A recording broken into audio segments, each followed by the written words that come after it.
Muy buenos días, me alegra el poder saludarles a cada uno de ustedes en esta mañana. Deseo que la palabra de Dios pueda hablar a cada uno de sus corazones. Vamos a leer en Génesis capítulo 50 desde los versículos 15 al 26. Lo vamos a realizar en la Reina Valera. Dice: Viendo los hermanos de José que su padre era muerto, dijeron: Quizá nos aborrece José y nos dará el pago de todo el mal que le hicimos. Y enviaron a decir a José: Tu padre mandó antes de su muerte diciendo: Así diréis a José: Te ruego que perdones ahora la maldad de tus hermanos y su pecado, porque mal te trataron. Por tanto, ahora te rogamos que perdones la maldad de los siervos del Dios de tu padre. Y José lloró mientras hablaban. Vinieron también sus hermanos y se postraron delante de él y dijeron: Henos aquí por siervos tuyos. Y les respondió José: No temáis, ¿acaso estoy yo en lugar de Dios? Vosotros pensasteis mal contra mí, mas Dios lo encaminó a bien para hacer lo que vemos hoy, para mantener en vida a mucho pueblo. Ahora pues no tengáis miedo, yo os sustentaré a vosotros y a vuestros hijos. Así los consoló y les habló al corazón. Y habitó José en Egipto, él y la casa de su padre, y vivió José 110 años. Y vio José los hijos de Efraín hasta la tercera generación. También los hijos de Maquir, hijo de Manasés, fueron criados sobre las rodillas de José. Y José dijo a sus hermanos: Yo voy a morir, mas Dios ciertamente os visitará y os hará subir de esta tierra a la tierra que juré a Abraham, a Isaac y a Jacob.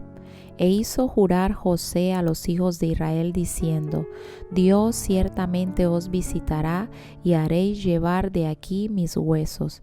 Y murió José a la edad de 110 años y lo embalsamaron y fue puesto en un ataúd en Egipto. Este devocional se titula Perdón genuino.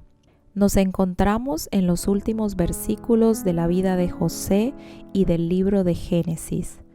Ahora que Jacob o Israel había muerto, los hermanos temieron que José se vengara. Aún sentían culpa por lo que habían hecho y se hacían la pregunta si José los había perdonado realmente por haberlo vendido como esclavo. Para sorpresa de ellos, vemos que el perdón de José desde un inicio fue genuino y completo. Ahora se ofreció a cuidar de ellos y de sus familias. Esto nos ilustra cómo Dios nos acepta por su gracia aun cuando no lo merecemos. Saber que Dios nos perdona aun cuando lo hemos menospreciado o rechazado debe motivarnos a ser misericordiosos y perdonar a los demás. Es importante que tengamos claro lo que dice su palabra relacionada al perdón de Dios hacia nosotros en 1 de Juan 1:9. Si confesamos nuestros pecados, Él es fiel y justo para perdonar nuestros pecados y limpiarnos de toda maldad. No podemos dejar que el sentimiento de culpa gobierne nuestras vidas. Este quiere esclavizarnos y que pensemos que Dios no nos ha perdonado. Es importante que nuestro corazón sienta dolor cada vez que peca. Esto a su vez produce un arrepentimiento genuino y un deseo de no volverlo a hacer más. Dios produjo en el corazón de José algo bueno a pesar de la maldad de sus hermanos, de la falsa acusación de la esposa de Potifar, de la negligencia del copero y de los 7 años de hambruna. Todo esto le enseñó que Dios saca cosas buenas de lo malo para aquellos que confían en Él. ¿Tiene usted suficiente fe en Dios para esperar pacientemente que Él utilice una situación mala para su bien? Podemos confiar en Él porque, como José aprendió, Es Dios quien tiene el control último de todas las circunstancias y hace cumplir su propósito a pesar del pecado humano.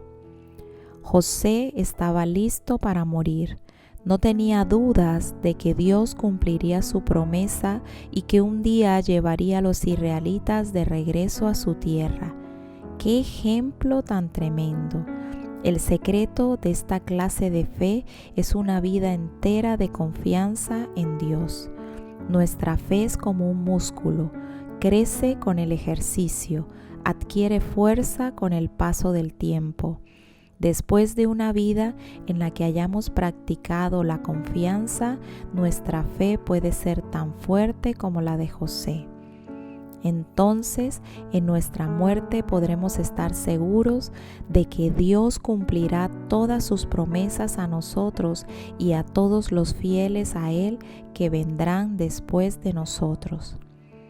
José reconoce que está llegando al final de su vida y transmite la visión o promesa patriarcal a la descendencia, los hijos de Israel. A través de un juramento solemne, José compromete a los hijos de Israel a dos cosas: que mantengan su fe y esperanza en el Dios de los patriarcas que ha declarado su propósito para este pueblo, y pide también que cuando llegue el día de la liberación, sus restos sean llevados a Canaán. Él prefiere esperar y participar con el pueblo en el éxodo. Por un lado, esta es una decisión de fe basada en la seguridad de la fidelidad de Dios. Es un acto también de compromiso para las generaciones siguientes. Ellos deben salir de Egipto. La sección termina con el relato de que José muere y es sepultado en Egipto. Se cumplen en él los rituales propios a su cargo y dignidad egipcia. Así termina el libro de Génesis con un ataúd en Egipto, esperando el siguiente capítulo en la historia de la salvación, el Éxodo. Pasarán muchos años y mucha aflicción antes que se cumpla la promesa de Dios, pero ese cumplimiento llega. Dios visita a su pueblo y los restos de José son llevados a su sepulcro final en Canaán. Oramos. Gracias, Dios, por tu palabra y por enseñarnos a través de la vida de José la importancia del perdón genuino. Así como hemos recibido tu perdón, enséñanos a nosotros también a perdonar a otros. Ayúdanos a entender que a pesar de las situaciones que estemos viviendo, tú siempre tienes el control. Estamos en las mejores manos. Cumple tu promesa en nuestra vida, casa, familia y generación. En el nombre de Jesús, amén. Levántate y resplandece en su amor, siendo luz del mundo.